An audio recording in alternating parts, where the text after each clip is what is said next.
د طالبانو دفاع وزارت وايي پاکستانی ځواکونو ته یې غاښ ماتونکی ځواب ورکړی او په افغان خاوره د شویو بریدونو غچ مو اخیستی. سلام ستړي مشئ.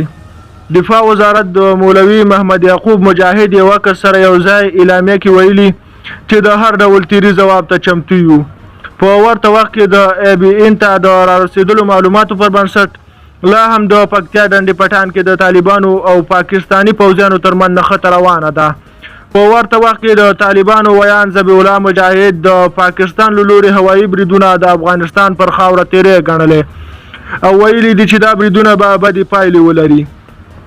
پاکستانی جټ الوتکو نن سهار شاوخوا 3 بجې ډیورن پر ذکر خته نږدې پر خوست او پکتیا ولایتونو بریدونه وکړل چې تر دې دمه پکې د ښځو او ماشومانو په ګډون د 15 تنو د وژل کېدو تایید شوی. له ملتیا مو مننه.